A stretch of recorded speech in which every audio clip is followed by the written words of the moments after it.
اور کچھ میں نے ایسے کمزور لوگ بھی دیکھے. یہ اس طرح کی حرکتیں ہارے ہوئے لوگ کرتے ہیں. ہارے ہوئے لوگ جو اپنے آپ کو سمجھتے ہیں کہ میں کوئی بڑا آدمی ہوں. بڑا آدمی تو اپنے اخلاق سے ہوتا ہے, اپنے کردار سے ہوتا ہے, اپنی سخاوت سے ہوتا ہے, لوگوں سے پیار کرنے سے ہوتا ہے. باقی یہ کہ بیٹھ کے کہانی سنانا کہ میں بڑا کچھ کرتا ہوں, تو جو کچھ کرتا ہوتا ہے اسے سنانے کی کوئی ضرورت ہے. ایک اور بہت سارے لوگ آپ تعزیت کرنے جائیں نا والد کے انتقال کے بعد, تو ان بیچاروں کو بتانا پڑتا ہے کہ ابا جی میرے بغیر دوائی نہیں کھاتے تھے. تو میں کہتا ہوں اگر تیرے بغیر نہیں کھاتے تھے پھر بتانے کی ضرورت نہیں, پھر تو سارے گاؤں کو پتا ہوگا کہ تیرے بغیر نہیں کھاتے تھے. اور اگر کوئی دال میں کالا ہے تو پھر تیری وضاحت کوئی بندہ قبول نہیں کرے گا.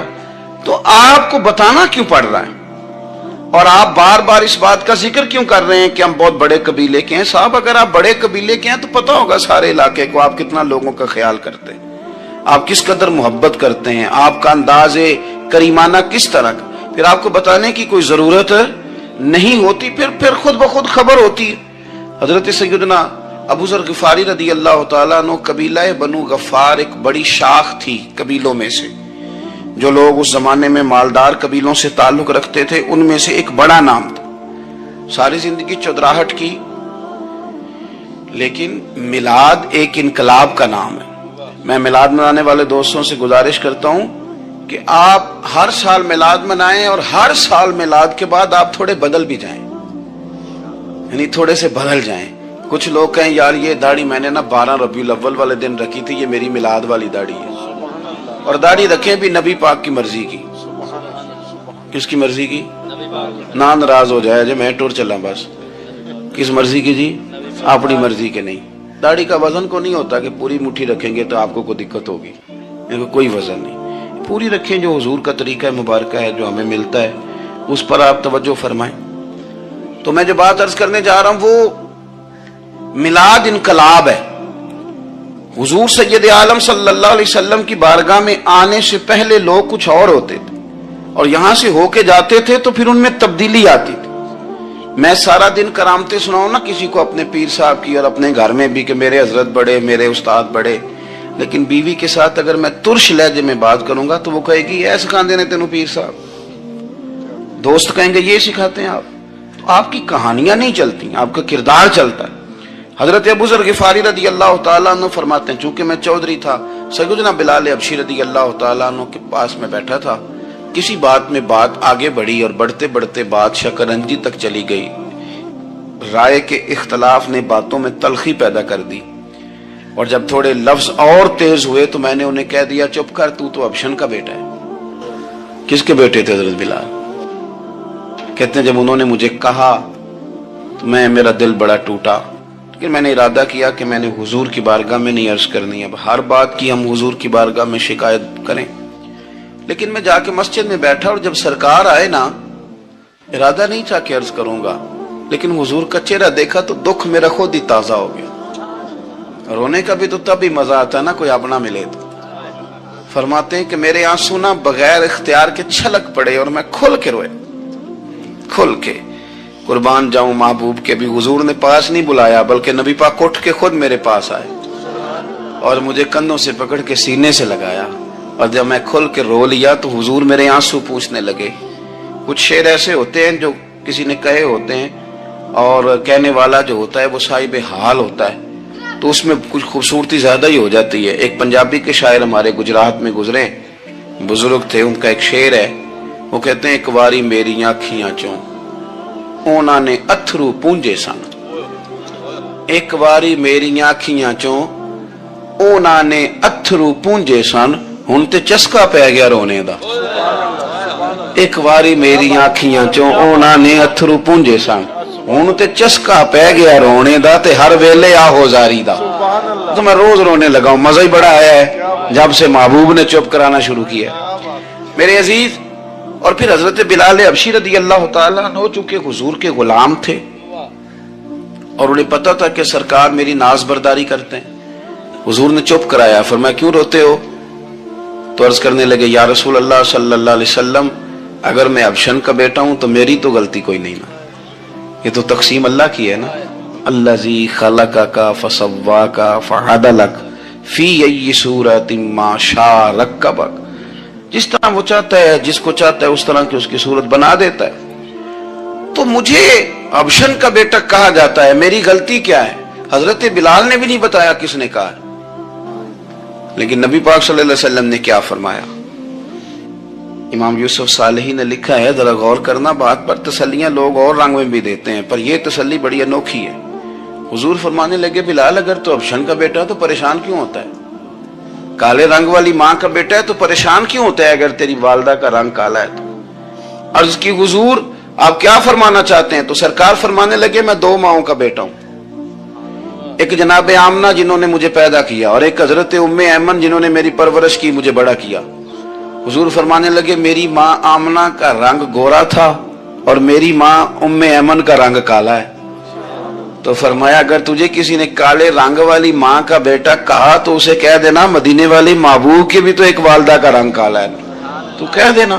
حضرت بلال کہتے ہیں کہ وہ اس طرح کی تسلی تھی، طفل تسلیاں نہیں جس طرح کی ہمیں دی جاتی، وہ اس طرح کی خوبصورت تسلی تھی کہ اس کے بعد میرا دل ایسا ٹھنڈا ہوا، پھر کسی کا تانا نہیں رہا.